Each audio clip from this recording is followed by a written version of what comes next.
اللهم لولا أنت ما اهتدينا ولا تصدقنا ولا صلينا، فاغفر فداء لك ما اتقينا، ونحن عن فضلك ما استغنينا، وأنزلا سكينة علينا، وثبت الأقدام إن لاقينا، إنا إذا صحابنا أتينا، وبالصياح عولوا علينا، إن الأولى هم بغوا علينا، إذا أرادوا فتنة أبينا.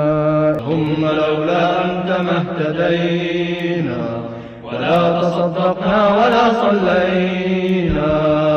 ونعوذ بالله من شرور أنفسنا ومن سيئات أعمالنا، من يهده الله فلا مضل له ومن يضلل فلا هادي له، وأشهد أن لا إله إلا الله وحده لا شريك له، وأشهد أن محمدًا عبده ورسوله. أما بعد، فإن خير الحديث كتاب الله، وخير الهدي هدي محمد صلى الله عليه وسلم، وشر الأمور محدثاتها، وكل محدثة بدعة، وكل بدعة ضلالة، وفي رواية وكل ضلالة في النار.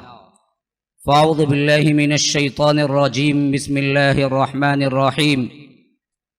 يا أيها الذين آمنوا اجتنبوا كثيرا من الظن إن بعض الظن إثم، ولا تجسسوا ولا يغتب بعضكم بعضا، أيحب أحدكم أن يأكل لحم أخيه ميتا فكرهتموه، واتقوا الله إن الله تواب رحيم. اللهم أرنا الحق حقا وارزقنا اتباعه، وأرنا الباطل باطلا وارزقنا اجتنابه. اللهم علمنا ما ينفعنا وانفعنا بما علمتنا وارزقنا علما.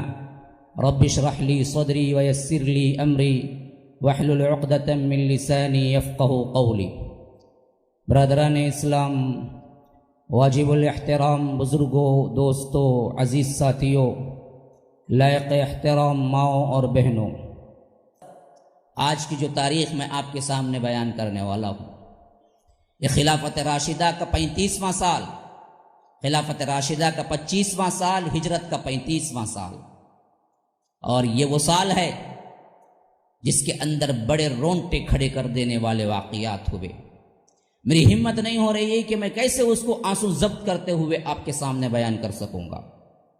میں نے کبھی بھی تاریخ پڑھا ہے، یہ آج کا مسئلہ نہیں ہے، میری عمر 10-15 سال کی تھی، میں نے تب سے تاریخ پڑھا ہے اور کئیوں دفعہ پڑھا ہے، لیکن جب بھی میں اس مرحلے سے گزرتا ہوں تو آنکھیں نم ہو جاتی ہیں کہ آخر یہ ہوا کیوں.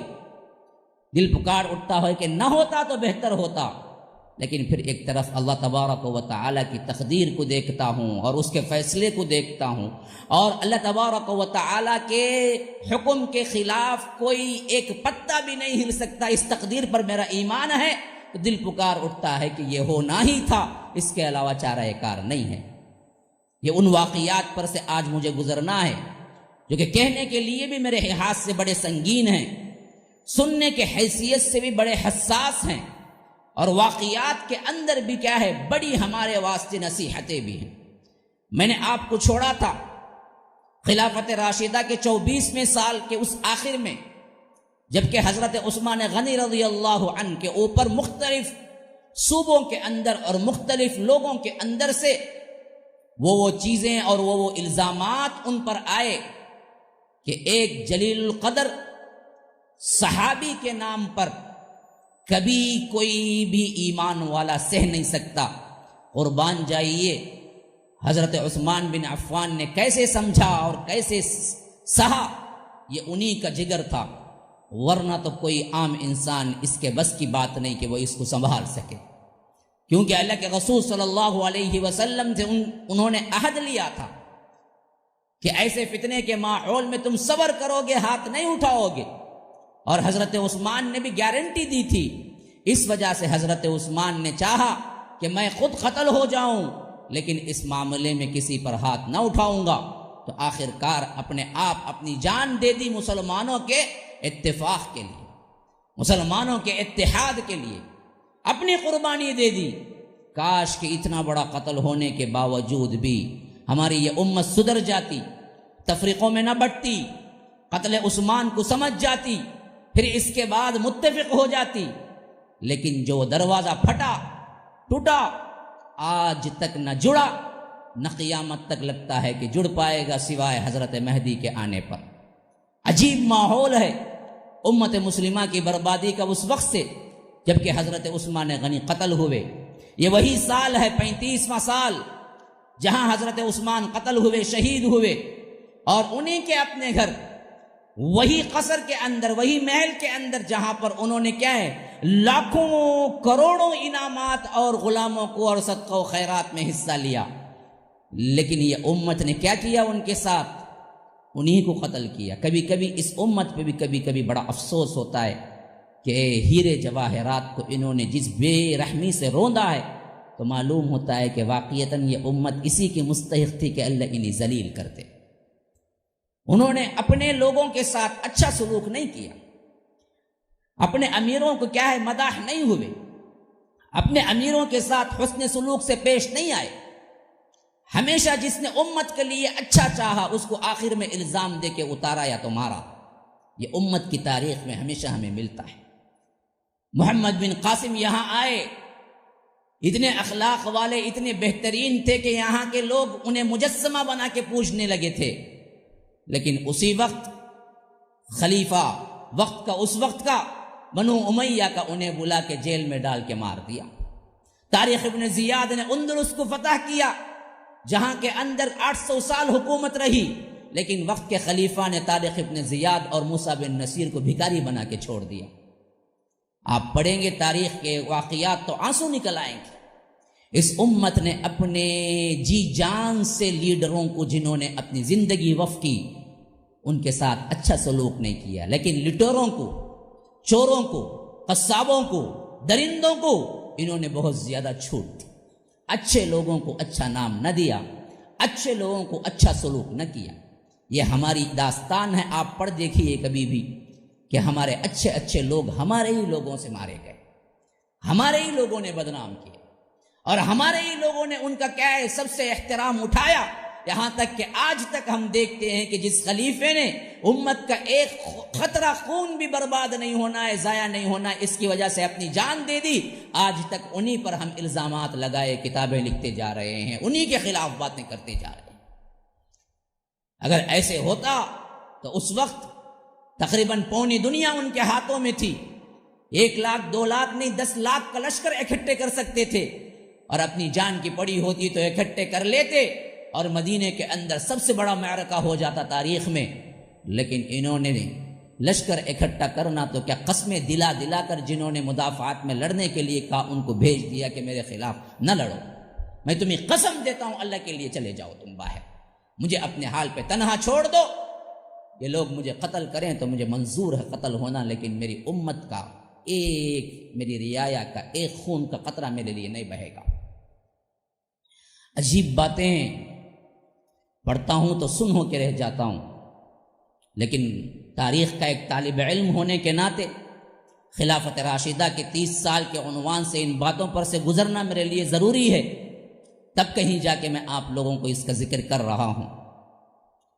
24ویں ہجری میں جب معلوم ہوا، 24ویں خلافت راشدہ کے سال میں، تو حضرت عثمان غنی نے اسی وقت بھانپ لیا کہ یہ لوگ شرپسند ہیں.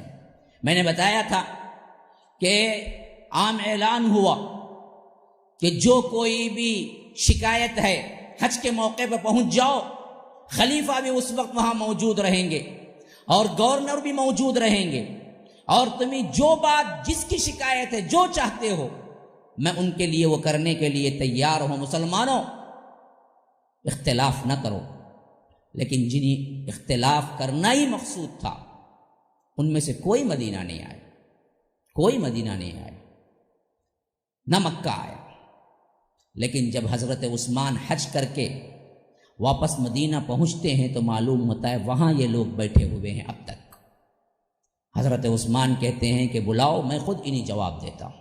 اس وقت حضرت علی موجود ہوتے ہیں، حضرت طلحہ موجود ہوتے ہیں، حضرت زبیر ابن عوام موجود ہوتے ہیں. بڑے بڑے صحابہ کے نہ ہونے پر دوسرے بڑے بڑے صحابہ کے بڑے بیٹے ہوتے ہیں. عبداللہ ابن عمر ہوتے ہیں, عبداللہ ابن عباس ہوتے ہیں, حسنین کریمین ہوتے ہیں.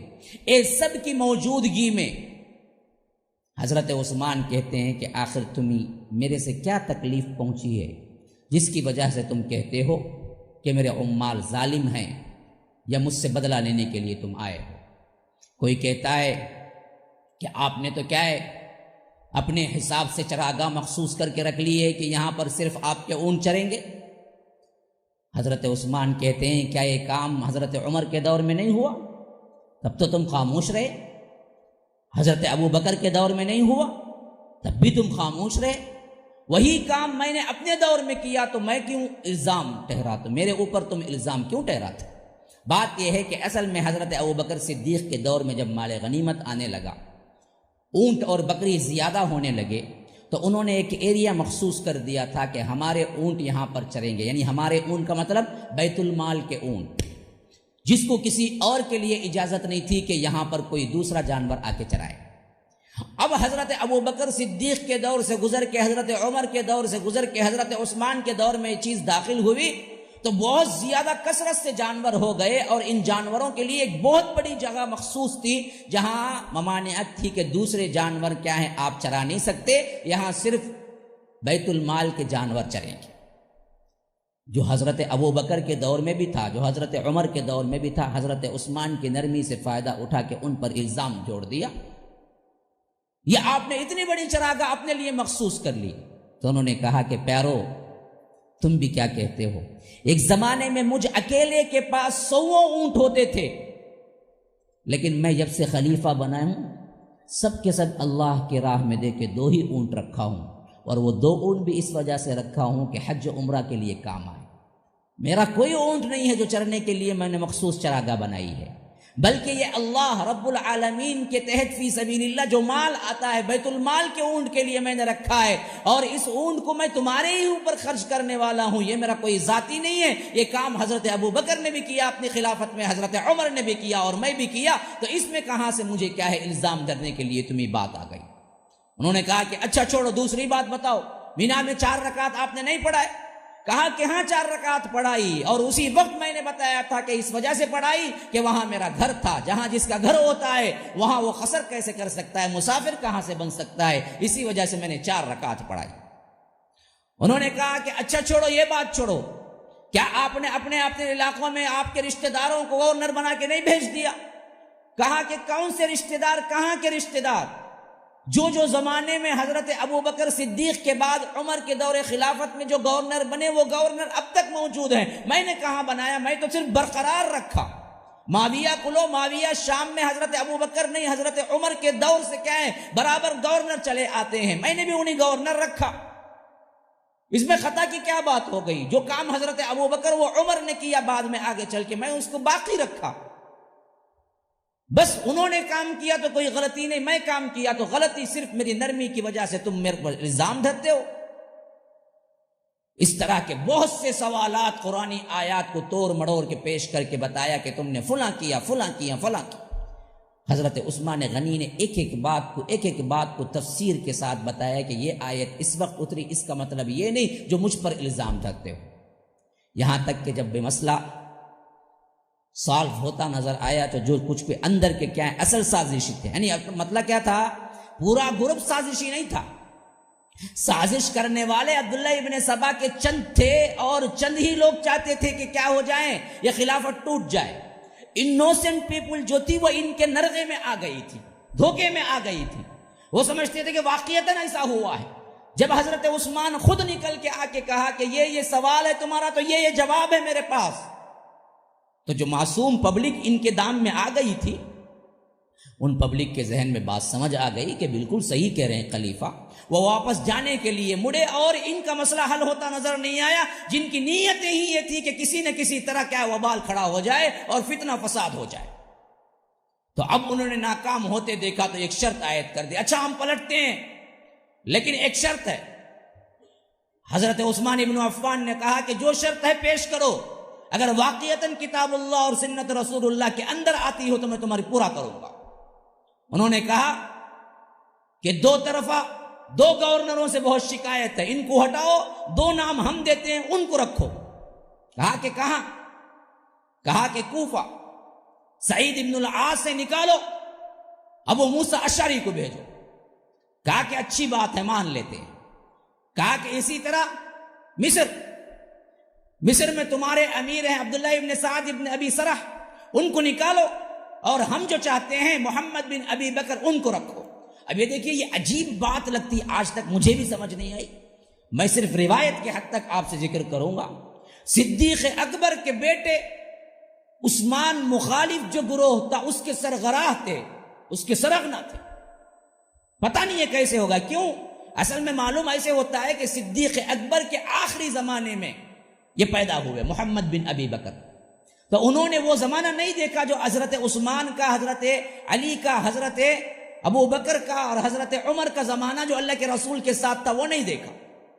یہ بعد میں پیدا ہونے والے تھے خلافت کے آخری دوران میں، اور ان کو بھی ان بدبختوں نے منوا لیا تھا گویا، جس کی وجہ سے یہ ان شریروں کے ہاتھ چڑھ گئے۔ حالانکہ صدیق اکبر کے بیٹے تھے محمد، جو کہ آخری میں پیدا ہوئے، تو انہوں نے کہا کہ محمد بن ابی بکر کو بناؤ۔ حضرت عثمان نے کہا یہ دونوں باتیں منظور، میں اپنے امیر کو بلا لیتا ہوں عبداللہ ابن سعد ابن ابی سرح کو مصر سے، تم جو چاہتے ہو محمد بن ابی بکر کو بنا لیتا ہوں، اور ادھر یہاں سے سعید ابن العاص کو بلا لیتا ہوں، ابو موسیٰ اشعری کو بھیج دیتا ہوں۔ یہ تو یہاں بات ہو رہی تھی، لیکن اس سے پہلے ہی کوفہ کے اندر اور مصر کے اندر ان کے جو پارٹی کے لوگ باقی تھے، وہ لوگ پہلے ہی جتھا بنا چکے تھے۔ قیس ان کا ایک لیڈر تھا، انہوں نے جتھا بنا لیا کہ اگر سعید ابن العاص واپس آئیں گے تو ہم حملہ کر کے انہیں باہر بھگائیں گے مدینہ۔ اب وہاں کی طرف سے جو لوگ حل و عقد والے تھے، عمر والے تھے، تجربے کار تھے، نیک لوگ تھے، انہوں نے بڑا سمجھایا کہ تھوڑی دیر تو انتظار کرو، ابھی تمہاری بات ختم بھی نہیں ہوئی، مدینہ بات نہیں پہنچی، تمہارے مدینے میں جانے والے لوگ ریٹرن نہیں آئے، پھر بھی تم جلدی مچاتے ہو، ہتھیار اٹھا لیتے ہو۔ ارے بھائی صبر تو کرو کہ پتہ کرو۔ نہیں، ہمیں معلوم ہے عثمان کبھی سعید ابن العاص کو ہٹائیں گے نہیں، ہمیں حملہ ہی کرنا پڑے گا۔ یہاں تک کہ سعید ابن العاص اس بات کو بتانے کے لیے کہ اب میں نہیں ہوں، ابو موسیٰ اشعری تمہارے کہنے کے مطابق آ رہے ہیں، یہ بتانے کے لیے جب نکلے تو راستے میں کیا ہے، جرعہ ایک نام ہے کوفے کے قریب، جرعہ میں انہیں پکڑ لیا، کہا کہ آپ کو اندر نہیں جانا، کہا کہ اندر آنے کا نہیں، تمہارے جو کہنے کا بات ہے، تمہارا جو کہنے کا مطلب ہے اسی کو اعلان کر کے جانے کے لیے آیا ہوں۔ دوسرا نہیں، تم کوفہ اندر نہیں جا سکتے۔ تو ان کا غلام جو تھا ساتھ میں، اس نے کہا کہ امیر ان کی باتیں نہ سنو، آپ کو پورا حق ہے اندر کوفہ جانے کا، بس یہ کہنا تھا کہ وہ پورا جو بھی باغی گروہ تھا اس غلام پہ پھٹ پڑا اور انہیں مار مار کے وہیں شہید کر دیا۔ حضرت سعید ابن العاص نے کہا کہ تم فتنہ پرور ہو، آخر تمہارا نشانہ فتنہ ہے، تم خاموشی سے شکایات درج کرانے نہیں آئے ہو، لگتا ہے کہ تمہیں فتنہ کرنا مقصود ہے، اب میں تمہارے خلاف ہاتھ نہیں اٹھاؤں گا، جس طرح میرے امیر کی ہدایت ہے کہ ہاتھ نہ اٹھاؤ۔ وہ خاموشی سے واپسی کے ساتھ نکل گئے، اپنے غلام کو وہیں دفنا کیا۔ کیسے کیسے صبر کیا، لیکن آج پھر کہتے ہیں کہ حضرت عثمان نے زیادتیاں کی۔ آپ کو تاریخ کے بالکل صحیح واقعات ذکر کر رہا ہوں، خواہ کسی بھی مکتب فکر کا انسان ہو، ذرا غور تو کرے کہ کس حیثیت سے یہاں یہ لوگ چل رہے ہیں، اور باغیوں نے کس حیثیت سے اپنے دندناتے ہنگامے کیے، لیکن پھر بھی آج تاریخ پڑھ کے ہم کہتے ہیں کہ عثمان غلطی کی ہے، نعوذ باللہ ثم نعوذ باللہ۔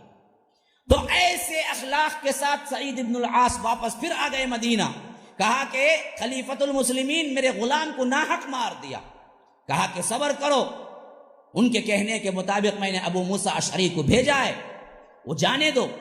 تو یہ گئے، ان کے جو ریکوائرمنٹ تھے ان سب کو پورا کیا۔ پھر اس کے بعد یہاں محمد بن ابی بکر کو بھیجنے کا مسئلہ تھا، مصر کے لیے ان کو بھی بھیج دیا، یہاں تک کہ اسی کارروائی میں 35 ہجری شروع ہو گیا۔ اب یہاں سے دوسرا سنگین مرحلہ شروع ہو رہا ہے شوال سے۔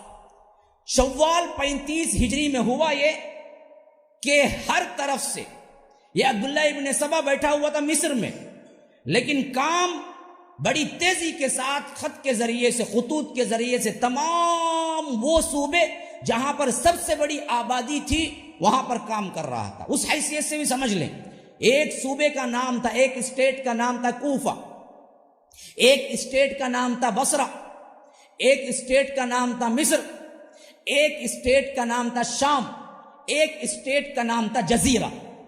پورے مملکت اسلامیہ میں سب سے نامور, سب سے زیادہ فوجی طاقت, سب سے زیادہ لوگ جو رہتے تھے انہی 5 اسٹیٹ میں تھے. یہ اچھا دورہ کر کے بھانپ چکا تھا یہ بدبخت. تو اسی وجہ سے کیا کیا کہ جہاں سب سے زیادہ فیور کے لوگ کہاں ہیں وہاں گڑھ بنایا. وہ کہاں تھا؟ وہ مصر تھا. کیوں؟ مصر کے جو گورنر تھے ان سے پہلے ہی لوگ خلاف ہو چکے تھے جو حضرت عثمان نے بھیجا تھا عبداللہ ابن سعد ابن ابی سرح سے. تو وہاں کے لوگ بن مانگے اس کے ہاتھ آ گئے. اس نے بھی حضرت عثمان کے خلاف باتیں کی, پہلے ہی لوگ بھی باتیں کر رہے تھے, دونوں مل کے ایک جھتہ بن گئے. تو اب یہ مصر میں پہلا ہیڈ کوارٹر بنایا, بنا کے پھر بصرہ میں اپنے آدمی لگائے, کوفہ میں اپنے آدمی لگائے, شام میں اپنے آدمی لگائے, اور اسی طرح جزیرے میں اپنے آدمی لگائے.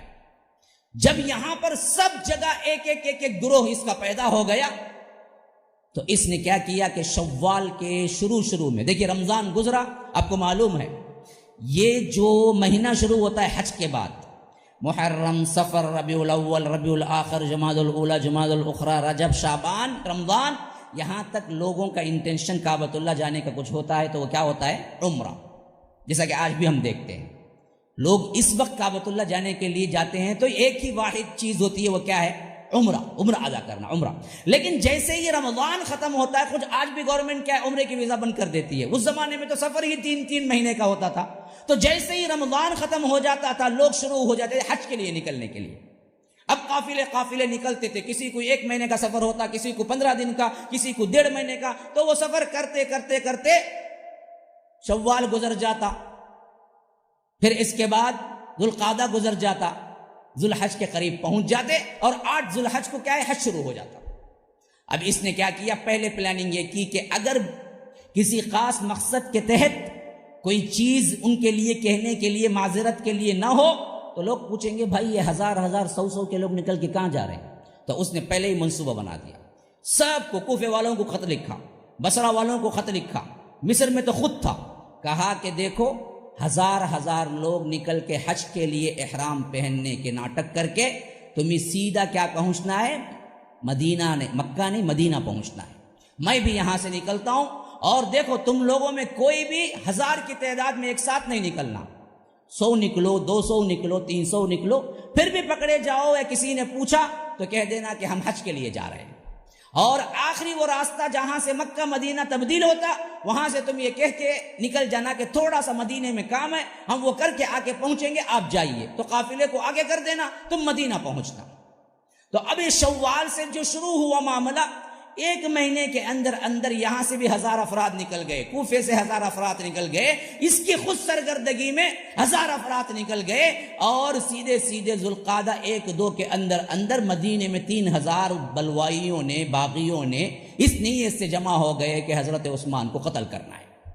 پلاننگ یہی تھی. اب یہ 3000 کا لشکر ہو سکتا ہے کسی کے دماغ میں آئے, ارے جو صحابہ ہزاروں کروڑوں لوگوں کو کیا ہے اسلام کے خلاف جب جنگ کی تو فتح پائے, 313 تھے, 1000 کو فتح پائے, 1000 تھے 3000 کو فتح پائے, 5000 تھے 5 لاکھ کو فتح پائے. یہ بدبخت 3000 کی فوج نے کیسے مغلوب کر دیا کہ مدینے میں آ کے خود ان کے گھر میں پہنچ کے حضرت عثمان کو قتل کر کے جائیں. تو اس میں سب سے بڑا کردار جو ادا کیا وہ کیا تھا؟ افواہوں کا غول. اتنا اڑایا, افواہیں اتنی اڑائی, خود مدینے کے عوام حضرت عثمان سے بزن ہو گئے. اس وجہ سے یہ کام ان کے لیے آسان ہو گیا. تو یہ یہاں سے 1000, یہاں سے 1000, یہاں سے 1000, جب یہ 1000 کا مجمع جمع ہو گیا نا, 3000 کے باغی جمع ہو گئے, تو سب سے پہلے مدینے سے 2 کوس دور پڑاؤ کیا. تو حضرت عثمان غنی کو بھی معلوم ہو گیا ان کی نیت اچھی نہیں ہے, اور یہ 3000 کا لشکر یہاں جمع ہوا ہے. تو حضرت علی سے کہا کہ علی تم جاؤ. کیوں؟ ان بدبختوں کا نعرہ ہی یہ تھا کہ عثمان کو نکالو, علی کو بٹھاؤ. نعوذ باللہ. پہلے تفریق پیدا کر کے مسلمانوں میں جھگڑا پیدا کرنے والا یہ زندیق گروہ ہے، یہ باغی گروہ ہے، یہ خوارجی گروہ ہے. یاد رکھ لیے، جب دو مسلمان یا دو طبقات یا دو عالم یا دو عوامی گروہ اپنے اپنے حیثیت سے اچھی طرح مل بیٹھ لیتے ہیں اور ان میں کوئی فساد کی نیت سے یہ کہتا ہے کہ تم فضیلت والے ہو جی، تم کیوں جا کے پہلے ملتے ہو، وہ ذلیل ہیں وہ آئے، تو سمجھ لو یہ پہلے نفاق کی بات کرنے والا بدبخت ہے جو آخرکار پھوٹ ڈال کے چھوڑے گا. یہی حال ہوا تھا. نہ ابو بکر کے زمانے میں حضرت علی نے کبھی سوچا، نہ حضرت عمر کے زمانے میں کبھی سوچا، نہ عثمان اور ابو بکر، نہ حضرت ابو بکر، نہ عثمان، نہ عمر، نہ عثمان، نہ عثمان، نہ عمر، نہ علی، نہ عثمان، نہ علی، نہ عثمان، نہ بھی کبھی نہیں سوچا کہ ہم دونوں کیا ہیں، فضیلت والے ہیں. حالانکہ ہر ایک کا اعتراف کرتے تھے، لیکن فضیلت میں تو آنا میں آنا، تو بڑا میں بڑا کا سوال ہی نہیں تھا ان لوگوں میں. وہ سب کے سب مسلمان سمجھتے تھے، خیر خواہ سمجھتے تھے، ہر ایک کے نیچے اسلام کا بول بالا ہو تو عمل کرنا اپنا فرض سمجھتے تھے. سب سے پہلے یہ افواہ اڑا کے مسلمانوں میں تفرقہ بنانے والا یہ زندیق گروہ ہے، کافر گروہ ہے، جو کہ مسلمانوں کے لبادے میں آیا اور اصلاً تھا یہودی. آج بھی یہی کوششوں میں لگے ہوئے. ہماری سب سے بڑے وجوہات جھگڑوں کے کیا ہیں؟ انہیں کیجی بنتا میں رکھتے ہوئے ہو بھائی تمہیں اتنا فضیلت والے، تمہیں اتنا برابریش نہ بولتے. وہاں سے دو گروہوں کے درمیان پرابلم، ہم فضیلت والے ہیں. وہ کیسے بنتے؟ سپورٹ کرو بھائی حق کے خلاف، حق کے فیور میں سپورٹ کرو، باطل کے خلاف یہ کرو وہ کرو، جھنجھٹ. سب سے پہلے نعرہ لگایا کہ حضرت عثمان ناحق ہیں، حضرت علی حق ہے. ہم آئے ہیں خلیفے کو اتار کے خلیفے کو بٹھانے والے. ارے تم کون ہوتے بدبخت؟ کہاں سے آئے؟ کب مسلمان؟ کوئی اس میں صحابی نہیں تھا. سب وہ دور پائے تھے جو کہ اللہ کے رسول صلی اللہ علیہ وسلم کے بعد کا ہے، لیکن اب اتنا بڑا کام انجام دینے کے لیے آ گئے تھے کہ خلیفے کو اتاریں گے، نئے خلیفے کو بٹھائیں گے. تو حضرت عثمان نے کہا کہ علی تمہاری بات مانتے ہیں لوگ، آپ جائیے، آپ کا اپنی بات بھی بتا دیجئے کہ میں خود نہیں چاہتا کہ عثمان اترے اور میں بیٹھوں، تم کون ہوتے مجھے بٹھانے والے؟ یہ بات بھی واضح کر کے آ جاؤ. حضرت علی گئے، کہا کہ تم بدبخت جاہل ہو، تمہیں یہ تک پتا نہیں کہ قرآن کب نازل ہوا، کیسے نازل ہوا، کس کا کیا معنی ہے.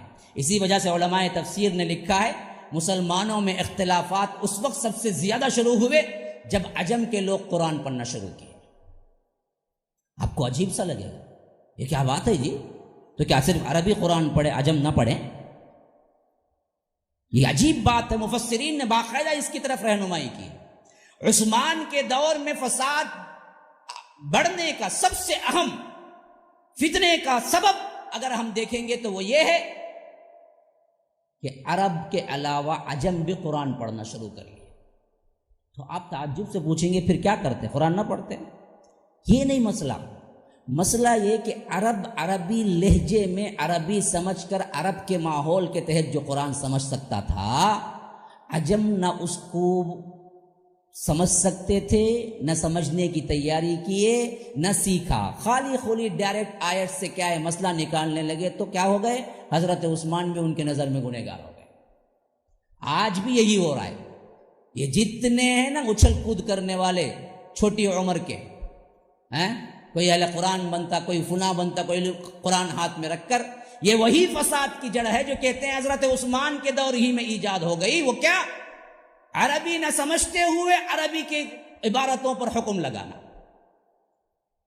قرآن کو سمجھنا ہے تو قرآن جس زمانے میں اترا ہے وہ بھی سمجھنا ہے، کب اترا ہے، اس کا پس منظر کیا ہے. ایک آیت ہے تو اس کا ڈرا بیک کیا ہے، اسے کب نازل ہوا، اس کے پیچھے احوال کیا تھے، کون سی آیتوں میں کون سی چیز کی طرف اشارہ ہوا ہے، یہ پتہ نہیں ہے. عجم صرف پڑھ کے سمجھنے لگے تو وہاں سے کیا ہے، کافروں پر منطبق ہونے والی آیتیں حضرت عثمان پہ اٹھا کے منطبق کرنے شروع کر دی. آج بھی یہی ہو رہا ہے قرآن کے ساتھ. نہ اسے باقاعدہ سیکھتا، نہ کسی عالم کی صحبت اختیار کرتا، نہ عربی پہ عبور حاصل کرتا، نہ گرامر پڑھتا، نہ احوال پڑھتا، نہ شان نزول پڑھتا، بس ایک آیت پڑھ لیا، اس کا ترجمہ پڑھ لیا، اب ناچنے لگا کہ مجھے بھی قرآن آتا ہے، میرے پاس کیا یہ فتویٰ ہے، میں اسے ہی صحیح سمجھتا ہوں۔ ارے تو کون ہوتا صحیح سمجھنے والا؟ تو وہاں تک پہنچا بھی ہے یا نہیں؟ ان چیزوں کو پہنچے اور سمجھے بغیر تم پورے قرآن کو سمجھ نہیں سکتے۔ جیسا کہ اس بدبخت نے نعرہ لگایا اور لوگوں نے سمجھ لیا۔ عبداللہ ابن سبا نے کہا کہ عجیب بات ہے، تم یہ تو مانتے ہو کہ حضرت عیسیٰ دوبارہ دنیا میں آئیں گے، جبکہ اس سے فضیلت والے اللہ کے رسول صلی اللہ علیہ وسلم وہ دوبارہ دنیا میں نہیں آئیں گے قیامت سے پہلے، جبکہ قرآن یہ کہتا ہے کہ ان الذی فرض علیک القرآن لرادک الی معاد، کہ اللہ کے رسول جس نے تم پر قرآن فرض کیا ہے تمہیں ضرور دوبارہ لائے گا۔ دلیل بھی مل گئی۔ اب عجم کے لوگ سمجھتے نہیں تھے یہ کب اتری، کیوں اتری، آنے کا، بلا کے لے آنے کا، دوبارہ لے آنے کا مطلب کیا ہے؟ کیا مطلب تھا یہ مکی دور میں اتری، جبکہ مسلمانوں کو بہت زیادہ قریش ستاتے تھے، یہاں تک کہ اللہ کے رسول صلی اللہ علیہ وسلم کو ہجرت کرنا پڑی۔ جب ہجرت کرنے کا آخری زمانہ آیا تو اس وقت یہ آیت اتری کہ اے اللہ کے رسول، جس پر قرآن میں نے تم پر فرض کر کے نازل کیا ہے، ضرور بھی ضرور تم تو آج مدینہ جا رہے ہو چھپ چھپاتے، ایک دن وہ ہے اللہ تمہیں دوبارہ مکہ لائے گا، اسی جگہ جہاں سے تم نکلے ہو، وہ آئے 8 سال بعد ضرور بھی ضرور مکہ فتح کیے۔ یہ فتح مکہ کی نشانی ہے، فتح مکہ کی طرف اشارہ ہے، لرادک الی معاد، دوبارہ ہم اسی جگہ آپ کو لائیں گے۔ امت مکہ میں آ گئے بھی اور اللہ تبارک و تعالیٰ کا قول پورا بھی ہو چکا تھا۔ ابن عباس نے یہی کہا کہ بدبختوں نے مکہ فتح کی جو خوشخبری ہے اسے اٹھا کے اللہ کے رسول کو قیامت پر آنے کا، قیامت پر دوبارہ آنے کا ان لوگوں نے فیصلہ کر لیا۔ قرآن وہ بھی پڑھے، قرآن یہ بھی پڑھے، لیکن قرآن پڑھ کے سمجھنا کب صحیح ہے؟ جب اس کے پہلے سمجھنے والوں نے جو سمجھا ہے وہی سمجھو تم بھی۔ سلف سے ہٹ کے سمجھو گے خود بھی برباد ہوگے، لوگوں کو بھی برباد کرو گے۔ صحابہ نے جیسے سمجھا ویسے سمجھو۔ تم صحابہ کو نکالے اپنی منمانی حیثیت سے تم لکھو گے تفسیر، خود گمراہ ہوگے، دوسروں کو بھی بہت بڑی تعداد میں گمراہی کے دہانے پہ لے جاؤ گے۔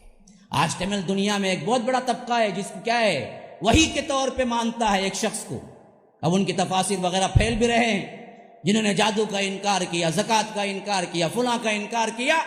اب اللہ نے زبان دانی دے دی، لیکن فہم بھی تو دینا چاہیے نا، صرف زبان سے تو کچھ نہیں ہوتا۔ زبان میں دیکھا جائے تو کیا ہے، بڑے بڑے کیا ہے، خطیب آئے گزر گئے، اصل چیز تو علم ہے، فقاہت ہے، دین کی سمجھ ہے۔ تو نہ انہوں نے اگلے پچھلوں کو دیکھا، نہ سیرتوں کا مطالعہ کیا، نہ اسلاف کا ماحول سمجھا، نہ ان کے مسالک کو جانا پڑتا لا، ڈائریکٹ قرآن سنت دیکھ کے انہوں نے خود کیا ہے لکھنا شروع کر دیا۔ تو ہزاروں خطائیں ہیں ان کی تفسیر میں، اور اس کے ساتھ ساتھ ایک لمبا گروہ بھی ان کے پیچھے کیا ہے جا رہا ہے، انداز۔ میں نام نہیں لیا کرتا، اشارے لیکن سمجھ چکے ہوں گے کون ہے۔ وجہ کیوں ہوئی؟ اسی وجہ سے ہوئی کہ اسلاف نے جس آیت سے جو سمجھا وہ تم نے نہیں سمجھا۔ وما انزل علی الملکین میں اللہ نے کہا کہ جادو کو ہم نے 2 فرشتوں پہ اتارا، تو انہوں نے کہا کہ 2 فرشتوں پہ نہیں اتارا، وہ 2 شیطان تھے جن پہ اتارا۔ اب مفسرین نے جتنے ہیں انہوں نے اس آیت کی تفسیر میں شیطان لکھا یا فرشتے لکھے، پہلے وہ جانچ کرنا، تمہیں کوئی نئی تفسیر بنانے کی ضرورت ہی نہیں ہے، کیونکہ ہزاروں لاکھوں لوگ اپنی زندگیاں کھپا کے اس سے پہلے اسلاف میں تفسیر لکھ گئے، بس ان کی تفسیر کو پڑھنے کا اشارہ کرو، تمہاری نئی تفسیر کی کوئی ضرورت ہی نہیں۔ تو ایسے ہزاروں گمراہ فرقے بعد میں آئیں گے، جنہوں نے بھی مسلک صحابہ کو چھوڑا نا برباد ہوئے۔ تو ایسے ہی یہ برباد شدہ افراد تھے جنہوں نے حضرت عثمان پہ قرآن کی آیتوں کو لے آ کے تھوپا کہ تم کافر ہو گئے، معافی مانگو، یہ کرو فلاں کرو۔ حضرت عثمان بیٹھ کے ایک ایک آیت کو گواہ بنا کے صحابہ میں سے پوچھتے کیا اس کی تفسیر یہ نہیں ہے؟ صحابہ کہتے کہ بالکل صحیح امیر المومنین، تو کہتے کہ دیکھو تم نے غلط تفسیر سنا، یہ تفسیر ہے اصل اس آیت کی۔ تو ایسے سب جوابات بھی دے دیں، پھر بھی کیا ہے، فتنہ مقصود تھا۔ یہ 3000 کا لشکر جمع ہو گئے، حضرت علی گئے، سمجھایا، سب سے پہلے یہ بات بتا دی کہ دیکھو جس بری نیت سے تم آئے ہو اس میں 1% ساتھ دینے والا نہیں۔ تم کیا سمجھتے ہو عثمان کو اتارو گے، مجھے بٹھا دو گے تو میں خوش ہو جاؤں گا کہ مجھے اقتدار مل گیا؟ ہرگز نہیں۔ اس چیزوں کے بارے میں ہمیں پہلے ہی اندازہ ہے، اللہ کے رسول نے ہمیں پہلے ہی بتایا ہے۔ یاد رکھو میں تمہاری پیروی کرنے والا نہیں ہوں، نہ میں کیا ہے خلافت کا بھوکا ہوں۔ تم لوگ عزت چاہتے ہو تو واپس چلے جاؤ، اگر تمہارے ریکوائرمنٹ صحیح ہیں کتاب و سنت کے موافق تو وہ میں خود حضرت عثمان سے بات کر کے منوا کے دیتا ہوں۔ انہوں نے کہا اچھی بات ہے، ہم مان لیں گے، لیکن جیسے یہ اٹھ کے گئے ان کے سرداروں نے کہا کہ کیا ہے، ہمیں کیا کرنا چاہیے، ان لوگوں میں پہلے پھوٹ ڈالنے کی کوشش کرنی چاہیے۔ تو انہوں نے کہا کہ کیسے کریں گے جی؟ کہا کہ کیوں ایک علی کو چننا ہے، اور کون کون باقی ہیں دیکھو۔ تو ایک ان میں زبردست اور بھی تھے عشرۃ المبشرہ کے اندر آنے والے، ایک زبیر ابن عوام تھے، ایک طلحہ تھے، یہ ایک حضرت علی تھے۔ تو انہوں نے کہا کہ چلو جی ہم تینوں کے پاس جا کے تین طرح کی باتیں کریں۔ کوئی ایک گروہ آیا، کہا کہ زبیر تم ہوتے ہوئے عثمان کیسے خلیفہ، تم حواری رسول ہو، تم فلاں ہو، تم فلاں ہو، آؤ تم ہمارے ساتھ، ابھی ہم عثمان کو اتاریں گے اور آپ کو بٹھائیں گے۔ انہوں نے کہا اللہ کی پناہ بدبختو، کیسی باتیں کر رہے ہو، تمہارے تو زبان سے، تمہارے سے منہ سے کیا ہے غداری کی بو آتی ہے، اور یاد رکھو میں کبھی تمہیں سپورٹ کرنے والا نہیں ہوں۔ پھر وہاں سے طلحہ کے پاس گئے، کہا کہ طلحہ تم صحیح حقدار ہو، یہ عثمان کہاں سے نکل کے آ گئے اور اتنے سال لمبے کھینچ کے بیٹھ گئے ہیں، 12 سال ہو چکے ہیں، کب تک ہم ان کا ظلم برداشت کرتے رہیں گے؟ آپ آئیے، ہم ابھی آپ کو خلیفہ بنا دیں گے۔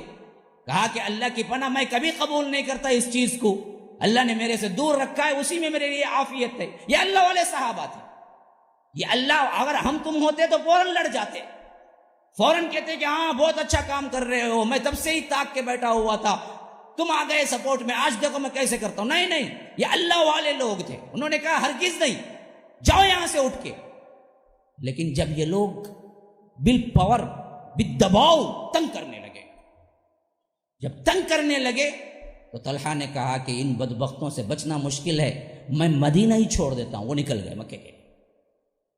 اچھا یہ کام ادھر ہو رہا تھا، ایک طرف دوسرا کیا ہے، بڑا ہی مسمی صورت بنا کے، معصوم صورت بنا کے کیا کر رہا تھا، کوئی امہات المومنین کی طرف بھی جا رہا تھا، کوئی اماں عائشہ کے پاس چلا گیا، کوئی اماں صفیہ کے پاس چلا گیا، کوئی ام سلمہ کے پاس چلا گیا، اور جا کے کہتا تھا آپ اللہ کے رسول کی بیویاں ہیں، آپ ہی اس ظلم میں خاموش بیٹھے تو کیسے ہوگا، عثمان کو اتارنے میں ہماری مدد کرو، اور ہمارے ساتھ کیا ہے جو حق ہے حضرت علی خاموش بیٹھے ان کو بنا۔ تو ہر ام المؤمنین نے ان کو ڈانٹا اور کہا کہ جاؤ، تم کون ہوتے اس معاملے میں بات کرنے والے۔ اب انہوں نے کیا کیا کہ بات آگے نہیں بڑھتی ہے، دال نہیں گلتی ہے، انہوں نے سوچا کہ مدینے کے لوگوں کو ملا کے کرنا تو بہت دور کی بات ہے، اب مدینے کے لوگ تو کیا ہیں بہت حد تک ہم ہی جان چکے ہیں، ہمارا ساتھ کوئی نہیں دے گا، تو ہم انتظار کرنا ہے حج کے موقع پر، جب کوئی نہیں ہوگا مدینے میں، سب حج کے لیے جائیں گے، تو ایسے وقت میں ان پہ حملہ کرنا ہے۔ تو وہ انتظار میں بیٹھ گئے۔ جب جیسے ہی شوال کے بعد ذوالقعدہ شروع ہوا، جتنے لوگ حج کو جانے والے تھے چلے گئے۔ اب اس میں بعض صحابہ تنگ آ کے بھی چلے گئے کہ کہیں یہ بدبخت ہم ہی نہ پکڑ لیں، اور جب یہ صحابہ بھی چلے گئے تو اس میں مسئلہ پیش آیا کہ اس وقت امیر الحج بن کے کون جائے۔ کیوں؟ انہوں نے کیا کیا، آگے بڑھتے بڑھتے بڑھتے مدینے کے اندر انٹری کی، اور مدینے کے اندر انٹری کرتے کرتے یہاں تک کہ حضرت عثمان کے گھر کے اوپر محاصرہ کر لیا، سراؤنڈنگ کر لی، اور کہہ دیا کہ نماز کو بھی آپ نہیں آ سکتے۔ اب جب یہ حالت پہنچی تو حضرت علی پہنچے، حضرت طلحہ پہنچے، حضرت کیا ہے زبیر ابن عوام پہنچے، حسنین کریمین پہنچے، عبداللہ ابن عمر پہنچے، عبداللہ ابن عباس پہنچے، سب الگ الگ آ کے منت سماجت کی ہے حضرت عثمان سے کہ آپ اجازت دے دیں ان بدبختوں کو، جب ہم 313 تھے، 1000 کو اللہ نے ہمیں فتح دی، یہ کون سے 3000 کے بڑے آ گئے ہیں جن کو ہم نہیں کر سکتے، ان کو ہم ایک ہی طور پر حملے میں دور کر سکتے ہیں، آپ اجازت دے دیں۔ لیکن حضرت عثمان جو بھی آتا اجازت مانگنے کے لیے ان کا ہاتھ پکڑ لیتے، کہتے کہ قسم کھاؤ، میری قسم کھاؤ، میرے ساتھ قسم کھاؤ، معاہدہ کرو کہ تم ہاتھ نہیں اٹھاؤ گے، تلوار نہیں اٹھاؤ گے۔ اب صحابہ مجبور ہو جاتے، کریں تو کیا کریں۔ جو جاتا عبداللہ ابن عباس پورا ساز و سامان پہن لیا، جنگی لباس پہن لیا، اور سیدھے گئے، کہا کہ میں اس وقت سے دیکھ رہا ہوں جب سے اللہ کے رسول صلی اللہ علیہ وسلم کے ساتھ رہا غزوات میں نے بدر دیکھا، احد دیکھا، خندق دیکھا، ان جیسے معرکوں کو دیکھا تو آج ان 3000 باغیوں سے لڑنا مجھے کوئی بڑی بات نہیں ہے، اور آپ حق پہ ہیں، آپ کی اطاعت مجھ پر واجب ہے۔ اے خلیفۃ المسلمین اجازت دیجئے میں ابھی کا ابھی ان سب کو بھگاتا ہوں۔ لیکن وہاں دوسرا ہی مطلب تھا، جو پہلے کچھ اجازت مل سکتی تھی وہ بھی گئی۔ حضرت عثمان نے عبداللہ ابن عمر کا ہاتھ پکڑ لیا، کہا کہ قسم کھاؤ کہ تم میرے خلاف میرے لیے کبھی تلوار نہیں اٹھاؤ۔ اب وہ منت سماجت کر رہے تھے، نہیں امیر المومنین یہ بالکل سراسر ناحق ہے کہ آپ ایسے قسم کھانے پہ مجھے مجبور نہ کریں، لیکن حضرت عثمان نے آخر کار قسم کھلوا کے چھوڑا۔ اب مجبوراً وہ میان میں تلوار رکھے واپس آ گئے۔ عبداللہ ابن عباس گئے، کہا کہ آپ کیسے خاموش بیٹھے، آپ کے خلاف یہ لوگ گندے گندے باتیں کر رہے ہیں، حتیٰ کہ آپ کو نماز سے روک دیا ہے، اور مذہبی نماز ان باغیوں کا ایک گروہ پڑھا رہا تھا۔ حضرت عثمان کے پاس آئے دوسرے صحابہ، کہا کہ عثمان خلیفۃ المسلمین آپ نہیں آ رہے ہیں، آپ بہت نرمی سے کام لے رہے ہیں، یہ بات تو صحیح، لیکن کیا ہم ان بدبخت باغیوں کے پیچھے نماز پڑھ سکتے ہیں ہم مذہبی میں؟ کہا کہ یہ جب تک لا الہ الا اللہ کہتے رہے نماز بھی ان کے پیچھے پڑھ لو، اختلاف نہ کرو۔ قربان جائیے، کیسے صحابی تھے، کیسے خلیفہ تھے، امت کو کیسے متحد رکھنا چاہتے تھے۔ آج ہم کیا ہو چکے ہیں؟ دیکھیں، باغی خلیفۃ المسلمین کے خون کو حلال سمجھنے والا بدبخت منافق مسجد نبوی کے مصلی پہ کھڑا ہوتا ہے، بڑے بڑے صحابہ آ کے سوال پوچھتے ہیں کیا کریں؟ کہا کہ اختلاف نہ کرو، نماز پڑھ لو اس کے پیچھے۔ میں اختلاف کو ناپسند کرتا ہوں۔ حضرت مغیرہ بن شعبہ آئے، بہت بڑے بہادر صحابی، جنگجوؤں میں ان کا نام ایران اور عراق کے معرکوں میں بہت بڑا بلند رہا۔ وہ بولے کہ ہم نے کون سی جنگ نہیں دیکھی ہے اس میں خلیفۃ المسلمین جو ان سے دب جائے، آپ حکم دیں، میں آپ کی خلافت کا ایک ادنا غلام ہوں، آپ حکم دیں ابھی فوجیں اتارتا ہوں۔ کہا کہ مجھ سے وعدہ کرو کہ تم میرے خلاف میرے فیور کے لیے کبھی کوئی یہ قطرہ خون بھی نہیں بہاؤ گے۔ ہاتھ پکڑ لیا تو انہیں آنسو رونا آ گیا۔ انہوں نے کہا خلیفۃ المسلمین ایسے مجھے مجبور کر دیں گے تو میں کیا کر سکتا ہوں؟ کہا کہ کھاؤ قسم۔ جب قسم کھا کے مان لیا تو تب انہوں نے کہا کہ اچھا اگر یہ بات نہیں مانتے ہو تو اللہ کے لیے میں پچھلے آپ کے محل کے پچھلے دروازے کو ایک ایسا راستہ بناتا ہوں جو سیدھا مکہ جاتا ہے، یہاں سے ایسے ہی چھپ چھپاتے آپ مکہ نکل جائیں، یہ بدبخت لوگ مکے تک آپ کا پیچھا نہیں کریں گے، آپ کی جان محفوظ ہو جائے گی۔ کہا کہ اگر وہاں بھی آ گئے تو قتال کریں ان کے ساتھ، یہ کافر ہیں۔ کہا کہ میں بلد الامین میں سب سے پہلا قتال کرنے والے کے نام پانا نہیں چاہتا، میں ہرگز نہیں چاہوں گا۔ انہوں نے کہا کہ اچھی بات ہے، معاویہ آپ کے گورنر شام میں ہیں، بڑی زبردست فوج ہے ان کے پاس، تقریباً 12 سال سے شام میں گورنر ہیں، آپ وہاں چلے جائیں، وہاں آپ کے اوپر کوئی ہاتھ اٹھانے کی جرأت نہیں کرے گا۔ انہوں نے کہا نہیں، اللہ کے رسول کے شہر میں ہجرت کر کے آنے کے بعد میں کہیں نہیں جاؤں گا حتیٰ کہ مجھے موت آ جائے۔ یہ میں کیسے ہو سکتا ہے کہ میں مدینے سے دور ہو جاؤں؟ میں مر جاؤں گا، مدینے سے دور نہیں ہوں۔ انہوں نے کہا کہ امیر المومنین آپ پر اللہ ہی رحم کرے، کوئی بات ماننے کے لیے آپ تیار نہیں۔ کہا کہ کوئی بات میں نہیں، تم ایک بات میری مان لو، میرے فیور میں کبھی تم کسی مسلمان کا ایک قطرہ خون بھی نہیں بہانا، یہ وعدہ کرو، چلے جاؤ، مجھے میرے حال پہ چھوڑ دو۔ وہ بھی آ گئے، عبداللہ ابن عمر گئے، عبداللہ ابن عباس گئے، مغیرہ بن شعبہ گئے، حضرت علی گئے، حسنین کریمین گئے، سب کے لیے انہوں نے ایک ہی بات کی اور وعدہ لے کے چھوڑ دیتے، میرے خلاف ہاتھ نہ اٹھا، میرے لیے کسی ایک مسلمان کا ایک قطرہ خون بھی کیا نہیں ہے، گرنا نہیں ہے۔ کیوں؟ مجھے معلوم ہے کہ یہ امت کے اندر خون ریزی ہوگی اور اس میں سب سے پہلا انسان میرا نام نہیں آنا ہے، میں محفوظ رکھتا ہوں، میں مرے تک کوئی جنگ نہیں ہونی چاہیے مسلمانوں، کیونکہ ان کو معلوم تھا کہ جنگ ہوگی، مسلمان آپس میں لڑیں گے۔ تو حضرت عثمان کہا کرتے تھے کہ ہرگز میں نہیں چاہتا کہ وہ پہلا ابتدا کرنے والا میرا نام آئے، میں نہیں چاہتا، میں مرے تک کوئی نہیں لڑنا ہے، خواہ کچھ بھی ہو جائے۔ یہاں تک کہ حج کا زمانہ آ گیا.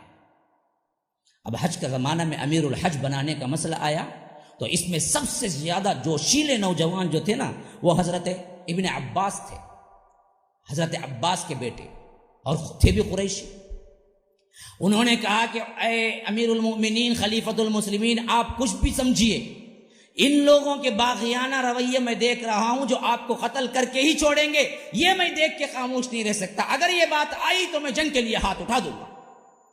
جب دیکھا کہ یہ بات کیا ہے، بڑے جوشیلے ہیں، ہو سکتا ہے یہ ہاتھ اٹھا دیں گے، تو انہوں نے حضرت عثمان نے ایک دوسری پلاننگ کی. کیسے کیسے اللہ والے بندے ہیں. دیکھیے حضرت عثمان نے ابن عباس کو بلایا، کہا کہ مجھے مانتے ہو خلیفہ؟ ہاں مانتا ہوں. میرا حکم خلیفے کی حیثیت سے ماننا ضروری ہے، یہ بھی مانتے ہو؟ ہاں ہاں مانتا ہوں.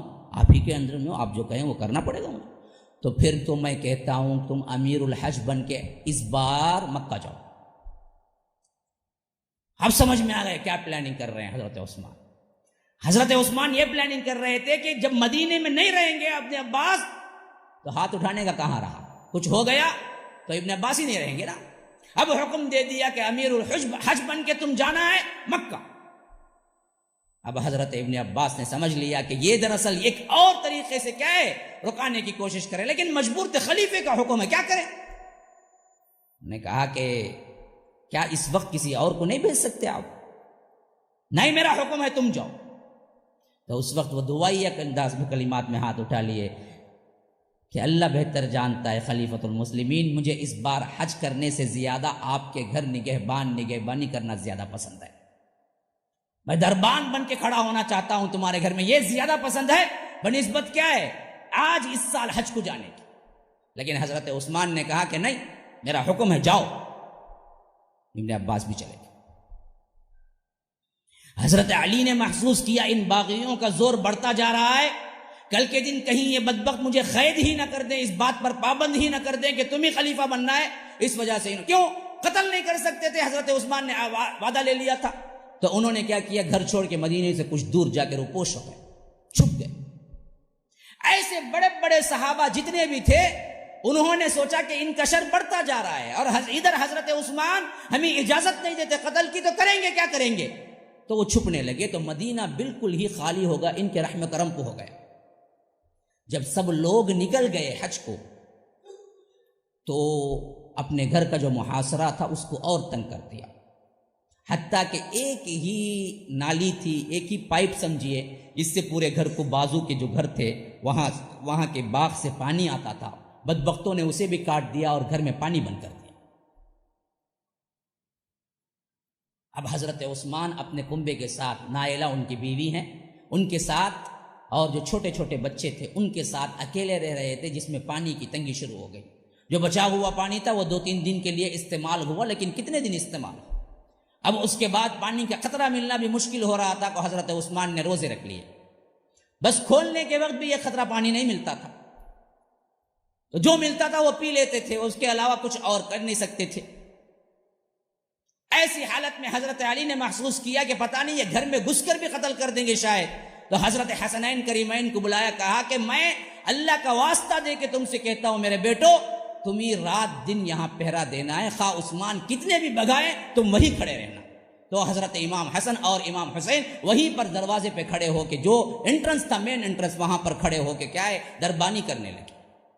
اب ان بدبختوں نے دیکھا کہ سامنے کے دروازے تو ہم جا نہیں سکتے، تو کوئی دوسرا راستہ تلاش کرو جس میں سے جا کے ہم ان کو قتل کر سکتے ہیں.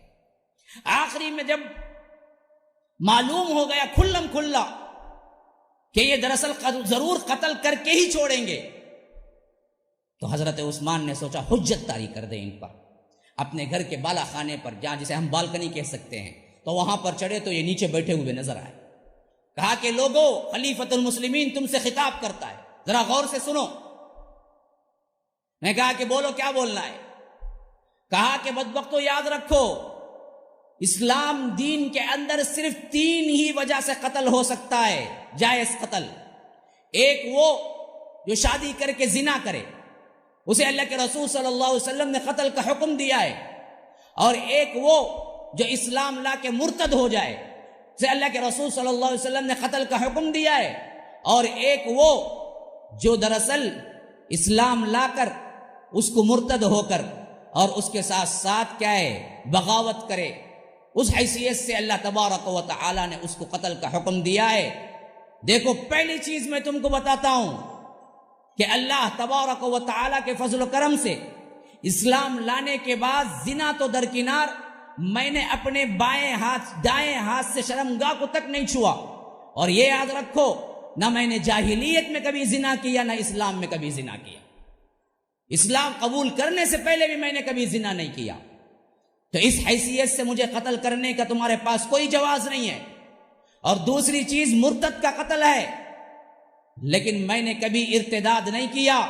اگر تم سمجھتے ہو کہ میں کسی کام سے کافر ہو گیا ہوں تو اب بھی میں تمہارے سامنے لا الہ الا اللہ محمد الرسول اللہ پڑھ کے مسلمان ہو جاتا ہوں، میرے خلاف تمہارے پاس کوئی جواز نہیں ہے کہ مجھے قتل کرو،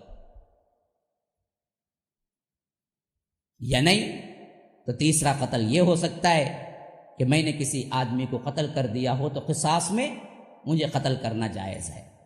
تو یاد رکھو، بتاؤ میں اسلام لانے کے بعد کسی کو اگر ناحق قتل کیا ہو تو پوائنٹ آؤٹ کرو، میں قصاص میں قتل ہونے کے لیے تیار ہوں۔ ان بدبختوں کا کوئی جواب نہیں تھا، خاموش، لیکن دھمکیاں برابر دے رہے تھے۔ حضرت عثمان جب اندر آئے، بی بی نے پوچھا کیا ہوا نائلان؟ کہا کہ یہ لوگ میرے قتل کے بغیر چھٹنے والے نہیں ہیں، یہ مجھے قتل کر کے ہی دم لیں گے۔ پھر اس کے بعد جمعہ کا دن تھا، 18 ذی الحجہ تھا، ذی الحج کے 18 تاریخ، جمعہ کا دن، رات حضرت عثمان پیاسے سوئے ہیں، تقریباً 10-15 دن کے پیاسے ہیں، پانی نہیں آ رہا تھا، پانی بند کیا ہوا تھا، کھانے کا فاقہ ہے، روزے سے ہیں، اور ایسی حالت میں بھی رات بھر نماز پڑھتے تھے اور دن بھر تلاوت کرتے تھے۔ جبکہ جمعرات کے رات سوئے تو صبح اٹھے تو خوش لگے، تہجد پڑھی، نماز فجر پڑھی، پھر اس کے بعد اپنی بیوی سے کہا نائلہ سے میں آج قتل ہو جاؤں گا، کیونکہ آج اللہ کے رسول خواب میں آئے تھے اور ساتھ میں ابو بکر بھی تھے، عمر بھی تھے، انہوں نے کہا کہ عثمان صبر کرنا اور افطار ہمارے ساتھ کر لینا۔ میں افطار سے پہلے قتل ہو جاؤں، اور اس کے بعد کہا کہ دیکھو میرے پاس جمع شدہ پونجی کوئی نہیں ہے سوائے لا الہ الا اللہ محمد الرسول اللہ کے، تم بھی اسی پر ثابت قدم رہنا، اور اس کے علاوہ کوئی چیز نہیں ہے جو میں لے کے جا سکتا ہوں اللہ کے دربار میں، یہی کلمہ توحید ہے جس پر مجھے بھروسہ ہے کہ اللہ تعالیٰ مجھے معاف کر دے گا۔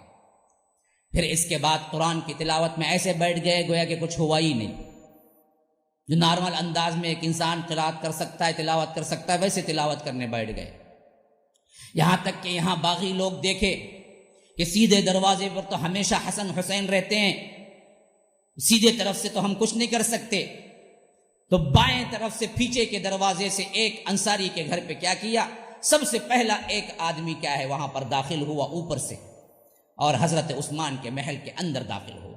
بعض روایتوں میں ہے کہ یہ سب سے پہلے داخل ہونے والے محمد بن ابی بکر ہیں، جو حضرت ابو بکر کے بیٹے تھے، لیکن اللہ نے ان کو قتل سے محفوظ رکھا کہ یہ سب سے پہلے آئے، دوڑے بھاگے اور حضرت عثمان کی داڑھی پکڑ لی، پکڑ کے کہا کہ اے بڈھے آج تیرا آخری دن ہے، تو حضرت عثمان کے زبان سے بے ساختہ نکل گیا کاش کہ تمہارے ابو ہوتے تو کبھی تم یہ کام نہ کرتے، تو ان کو ایسی شرم آئی کہ انہوں نے داڑھی چھوڑ کے وہاں سے نکل گئے۔ اب اس کے بعد باغیوں کا ایک ریلا اندر پہنچا اور ہر طرف ڈھونڈنے لگا، یہاں تک کہ حضرت عثمان کو محسوس ہو گیا کہ یہ محل کے اندر آ چکے ہیں۔ اپنی بیوی نائلہ کو کہا کہ میں رکعت کے لیے ہاتھ باندھتا ہوں، یہ آئیں تو آئیں، لیکن مجھے خواہش ہے کہ اللہ تبارک و تعالیٰ کے حضور میں نماز ہی میں پہنچ جاؤں۔ بڑے ہی سکون کے ساتھ رکعت باندھ لی اور طٰہٰ شروع کر دیا۔ سورہ طٰہٰ آدھے پارے کی ہے، تقریباً آدھے پارے کی سورہ طٰہٰ ہے، اور پڑھنے کا انداز ایسے تھا کہ بالکل کوئی معاملہ ہی نہیں ہو رہا ہے، گھر کے اندر سکون اطمینان ہے، اس حیثیت سے رکعت باندھ لی اور طٰہٰ شروع کر دیے اور طٰہٰ پڑھتے رہے، یہاں تک کہ طٰہٰ اینڈنگ پہنچ گئے، 2 رکعت میں پوری طٰہٰ پڑھ ڈالی۔ یہ لوگ ابھی چھپ چھپاتے دیکھ رہے تھے کہ کوئی اندر تو نہیں ہے ہمیں قتل کرنے والا، مناسب موقع تلاش کر رہے تھے، یہاں تک کہ مکمل سورہ طٰہٰ پڑھ لیا. پھر اس کے بعد بیٹھ گئے، تلاوت کرنے لگے. قرآن کا وہ مصحف سامنے رکھا ہوا تھا جو کہا جاتا ہے کہ آج بھی استنبول کے کیا ہے میوزیم میں رکھا ہوا ہے، جہاں پر حضرت عثمان کے خون کے چھینٹے پڑے ہوئے ہیں.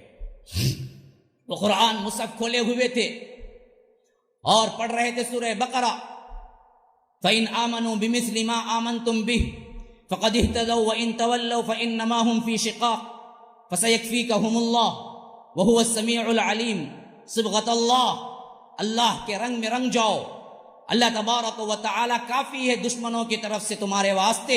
اس آیت پر پہنچے تو پہلا باغی ان کے اوپر کرس، جو لوہے کا ایک بہت بڑا کیا تھا، وال جس سے کہہ سکتے ہیں کہ زنجیر تھی، اس سے مارا، جس سے ان کے سر پہ سخت زخم آیا اور یہ نیچے گر گئے. اور ان کو بچانے کے لیے جو نائلہ ان کی بیوی آئی تو پھر دوسرا تلوار مارا جس سے ان کی انگلیاں کٹ گئی، اور انگلیاں وہی تھی جو بعد میں آگے چل کر حضرت معاویہ تک پہنچی. پھر اس کے بعد کیا ہے ان پر وار کیا، یہاں تک کہ حضرت عثمان بالکل مظلومانہ شہید ہو گئے. اس وقت ان کی زبان پہ تھا فَسَيَكْفِيكَهُمُ اللَّهُ، اللہ کافی ہے تم جو کچھ بھی کر رہے ہو اس کے مخالفت میں، میرا اللہ مجھے کافی ہے. اور خون کے چھینٹے اڑے برابر اس آیت پر جہاں صبغۃ اللہ لکھا ہوا تھا، اللہ کا رنگ، تو ان کا خون کا رنگ بھی اس میں شامل ہو گیا. یہاں تک کہ حضرت عثمان پیاسے شہید ہو گئے اپنے ہی گھر میں. ابھی باہر نکل کے آئے، دیوانہ وار چیخنے لگے ہم نے عثمان کو قتل کر دیا. موقع ایسا تھا کہ ذوالحج کا 18 تاریخ، یاد رکھ لیجئے، ذوالحج ختم ہوتا ہی 13 کو ہے. اب مکے سے مدینے کا فاصلہ کتنے دن کا؟ اب کیسے بھی 18 کو کس طرح پہنچ سکتا تھا؟ بہت تیزی سے کوئی پہنچتا تو پہنچتا، ورنہ تو کوئی حج والا، کوئی حجاج میں سے کوئی 18 کے اندر نہیں پہنچ سکتا. تو پورا مدینہ خالی تھا، کوئی نہیں تھا، کوئی پوچھنے والا نہیں تھا. ان کے دنگے فساد تھے، بس انہی کا تھا. روایتوں میں آتا ہے کہ 3 دن تک بے گور کفن کے حضرت عثمان کی لاش ان کے محل میں پڑی رہی، دفنانے والا کوئی نہیں تھا. باقی سراؤنڈنگ کیے ہوئے تھے، چاہتے تھے کہ کوئی قریب نہ آئے. پھر جب حضرت حسنین کریمین نے دیکھا کہ ان لوگوں کے کیا ہے ہنگامے بڑھتے ہی جا رہے ہیں، جان ہتھیلی پر لے کر اپنے کچھ ساتھیوں کو جمع کیا. پھر اس کے بعد گھر کے پچھلے دروازے سے کسی نہ کسی طرح گئے اور حضرت عثمان کو کفن دیا. یہاں تک کہ نہلانے کا بھی ٹائم نہیں تھا، ویسے بھی شہیدوں کو نہلایا بھی نہیں جاتا ہے، اور نہلانے کا بھی وقت نہیں تھا. بغیر نہلائے انہی کپڑوں کے اندر جس میں خون پہ لدے ہوئے تھے حضرت عثمان کے چھپ کر نماز جنازہ ادا کی. باغیوں کے ڈر سے بس 15 افراد جو تھے وہاں پر انہوں نے نماز جنازہ ادا کی، پھر لے جا کے بقیع میں دفن کر دی. اتنا سب کچھ ہو گیا. یہ پہلی چیز تھی جو کہ مسلمانوں کے اندر خون بہا. ابھی جو خون بہا، ابھی اس کے بعد پھر مسلمانوں کا بھی کبھی رکنے والا نہیں تھا. یہ اللہ کے رسول کی پیشن گوئی پہلے سے تھی. تو جیسے ہی مسلمانوں کو معلوم ہوا کہ عثمان مظلومانہ قتل ہو گئے، وہ تو چیخ اٹھے. کیسے صبر کر لے سکتے ہیں ہم حضرت عثمان کے خون کا بدلہ لیے بغیر؟ اما عائشہ تو جوش میں نکل پڑی، باہر میں کیسے خاموش بیٹھ جاؤں، عثمان قتل کرتی ہے، ان بدبختوں کو پکڑو. اب پھر یہاں سے جو ہنگامے شروع ہوئے ہیں مسلمانوں، یہ اس سے سنگین ہنگامے ہیں جو آگے چل کے پیش آئے. آگے کیا ہوا انشاءاللہ یہ 4 دن کے اگلی مجلسوں میں یہ باتیں آئیں گی آپ کے سامنے. اللہ تبارک و تعالی جو نصیحتیں ہمیں اس سے مل رہی ہیں اس پر چلنے کی توفیق عطا فرمائے. ھذا وباللہ التوفیق وصلی اللہ وسلم علی نبینا محمد. اللهم لولا أنت ما اهتدينا ولا تصدقنا ولا صلينا فاغفر فداء لك ما اتقينا ونحن عن فضلك ما استغنينا وأنزلا سكينة علينا وثبت الأقدام إن لاقينا إنا إذا صحابنا أتينا وبالصياح عولوا علينا إن الأولى هم بغوا علينا إذا أرادوا فتنة أبينا هم لولا أنت ما اهتدينا ولا تصدقنا ولا صلينا